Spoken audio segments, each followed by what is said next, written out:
Good, happy Monday evening, everyone. I'm Riley King, and welcome to the Riley King Newscast, right here on the Riley King Network. We have a lot of news to get to this Monday evening, so let's get started right now. First up, one killed, another critically injured in Seabrook. Let's take a listen to that video from WMUR News 9. Walmart, America's largest, is hiring. Earn up to $28 per hour plus benefits working at Walmart's distribution center. Get a $5,000 sign-on bonus, but hurry, you must be hired before November 18th. Apply online today or text DC to 240240. Walk-ins welcome. Nobody has been charged or arrested for any crime in connection with this event at this time. There are a number of different witnesses that we are speaking to, and that has started not only from the moment that officers first arrived, but this continuing as we speak. At this point in time, we're trying to find out exactly what happened in the sequence of events. So go ahead, I'm sorry. We identified who that individual was, and we're speaking with many different people right now. Is that a victim? Somebody who got shot? No, that individual is not somebody who got shot. The chief we talked to this morning, the chief said there was no danger to the public. Is it fair to say then that the shooter is, that you have the shooter, whether he's under arrest or not, you have the shooter? I think we can say that we've certainly identified everybody who was involved, and that includes the individual doing the shooting.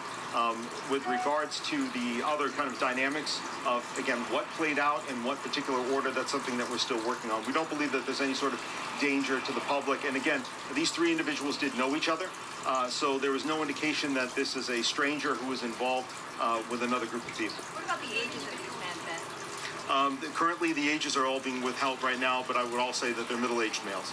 Can you talk about the status of the neighborhood? We understand this is going to go on for hours more. How many homes are displaced here?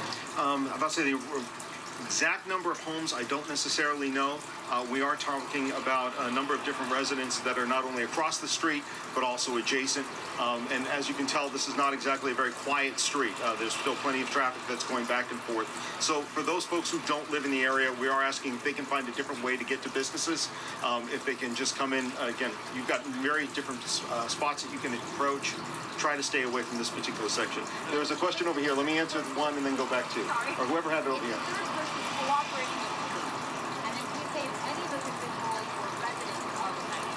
I can say that the third individual, again, has been identified, and we're speaking with many different witnesses right now.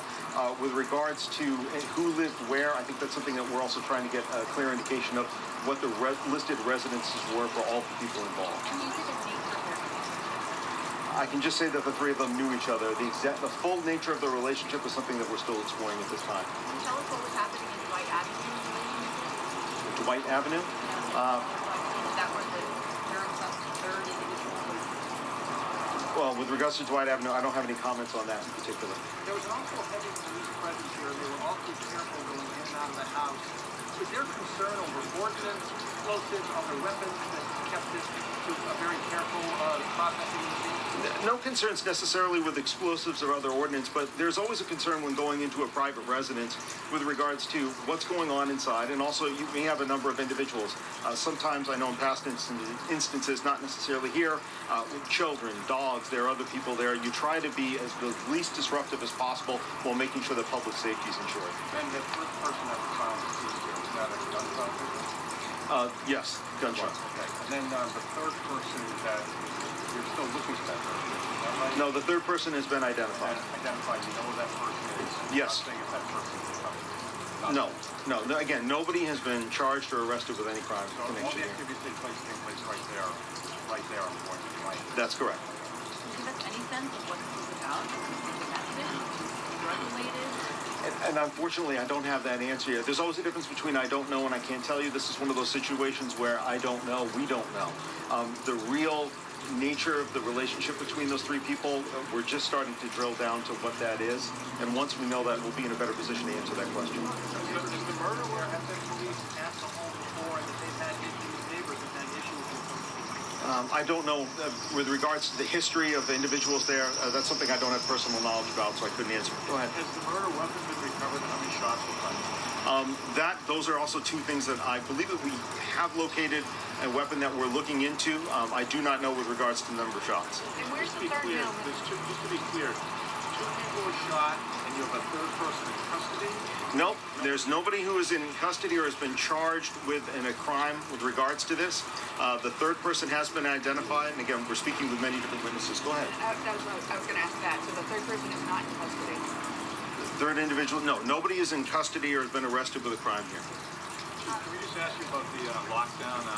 Over at Market Basket, something like that. They said that they were in lockdown for an hour, like they were literally locked into these businesses. Can you talk about Answer that, Chief. like a lockdown?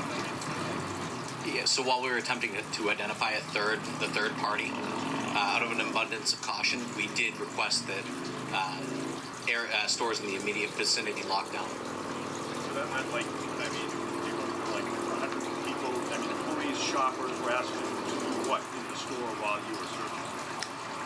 Remain inside the store. And can you just talk about something like this happening in broad daylight to see what the answer?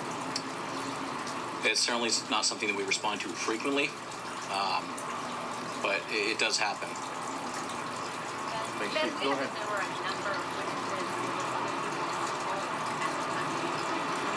Something very typical with what we do with all investigations is we'll do what's called a neighborhood canvas, be able to knock on everybody's door and find out what they've seen or what they've heard. I imagine that there's a number of people, sometimes people like to share comments online and do otherwise. If anyone has seen anything, we do ask them that they speak with police officers and let us know. I had a question over here. Yeah, we see a video of a man in a red shirt in handcuffs at the scene. Is that a person? Was that person arrested? How do they handle I'm not aware of anybody in a red shirt and handcuffs at this point in time. I'll have to try to find that information out for you. So you're still looking for a suspect? No, at this point, we believe that we've identified all the people that are involved. We don't. We have no indication, again, that there's a threat to the public or that there's somebody running around out there. We don't believe that to be the case. But if you don't have someone in custody that's been a murder here, where is that person? That's something that, again, we're speaking with many different witnesses. We try to find out everybody who's there. We're trying to find out what they saw and what their participation was, if anything. So, unfortunately, I don't have more answers at this time. Again, we should have some more answers tomorrow. After we have an autopsy, that should be in the morning. I don't know if that will start exactly at 8. It could be as late as 9. So, thank you, guys. The second person survived? I always hope that the second person survives in something like this, but I don't. All I know is that they're in critical condition. So, thank you. Okay, and there you go on that video of that press conference.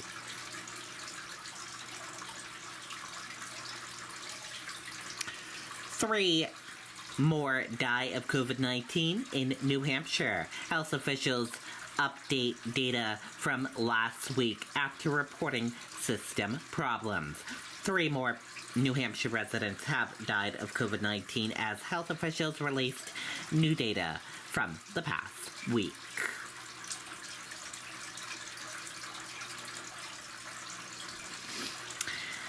Jerry lived and breathed Red Sox baseball. Remy's family released a statement after death. Let's take a listen to the video from WMUR News 9. Welcome to Bell-Tate's Building Products. Homeowners and contractors have different needs when it comes to home repairs and improvements, but Bell-Tate's is here for everyone. You'll find everything, plus an experienced staff who can answer all your questions. Visit us at belltates.com or any of our 9 locations. After a 13-year battle with lung cancer, Red Sox announcer Jerry Remy has died. Remy passed away Saturday night. He stepped away from his role as color analyst for Red Sox broadcasts back on August 4th to undergo treatment for the 7th time. He was initially diagnosed in 2008. A statement from Sox principal owner John Henry reads in part, "He devoted his entire career to baseball, and whether from his seat in the clubhouse or his perch above the field in the broadcast booth, he took generations of rising Red Sox stars and a multitude of fans along for the ride with him." Chief Baseball Officer Chaim Bloom saying Jerry Remy was more than a Red Sox legend. He was a New England institution. Remy was beloved by Sox fans for more than 40 years, first as an all-star second baseman for the club, then a coach, and finally as the quick-witted broadcaster. The Nesson broadcast won't be the same for us. And it hasn't been. When he's not there, I always say, Bogots. I miss him saying Bogots. But whenever I heard him, like on the Red Sox broadcast, it was truly special, you know, and to see him, now that I don't have to hear that voice anymore, it's really bad. Former Major League pitcher and Red Sox coach Bob Tewksbury of Concord was with Remy when the Sox broke the curse and won the 2004 World Series, the first of 4 World Championships the Rem Dog was a part of. You get him in the broadcast booth and get him talking about the game, and his personality just ballooned. He became much more alive, I think, when he started talking baseball. Now, Remy was a Massachusetts native. He was inducted into the Red Sox Hall of Fame in 2006 and in the Massachusetts Broadcasting Hall of Fame in 2017.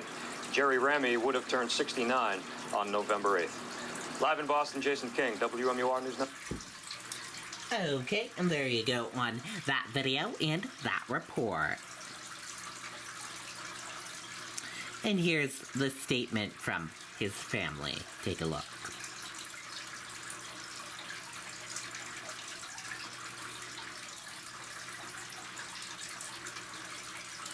And if you want to read this statement again, we will share it with you on the Riley King Network Facebook page after this broadcast.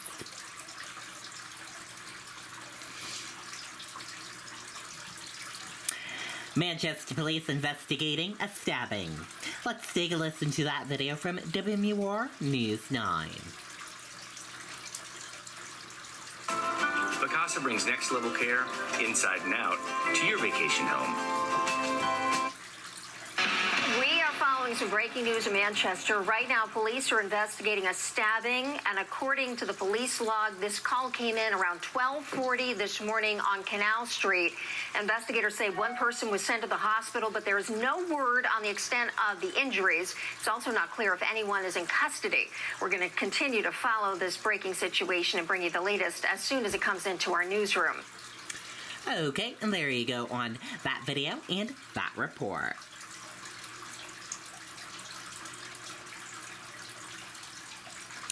Voters in 9 New Hampshire cities to elect mayors on Tuesday, November 2nd. Let's take a listen to that video from WMUR News 9.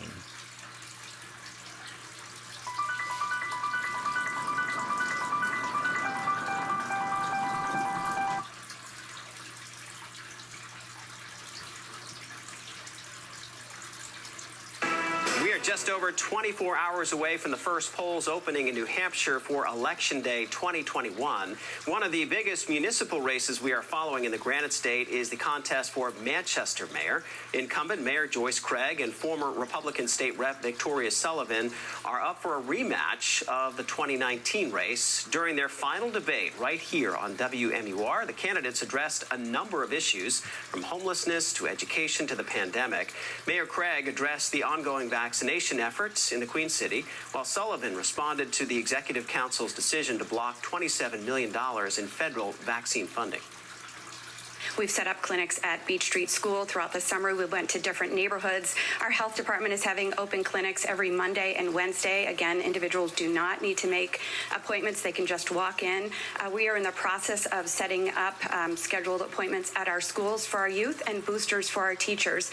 And so we will continue to do extensive outreach into our community. I understand Governor Sununu's got a different set of responsibilities, right? He wants to make sure that he gets the vaccines out to everybody. The counselors look at the exact contract and decide if that's best for the city. So I think that they both made the decision, the best decision that they thought was possible based on the information that they had.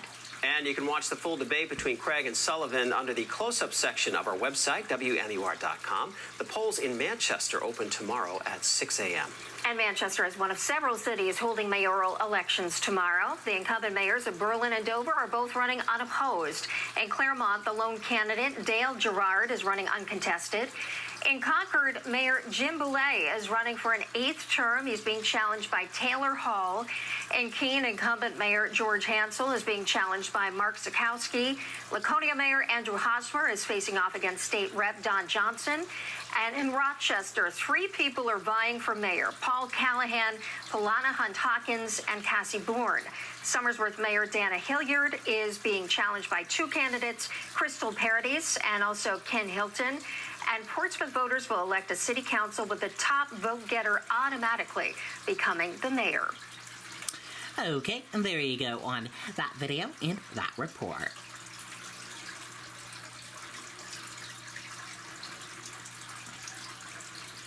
American Airlines cancels more flights Monday following a turbulent weekend.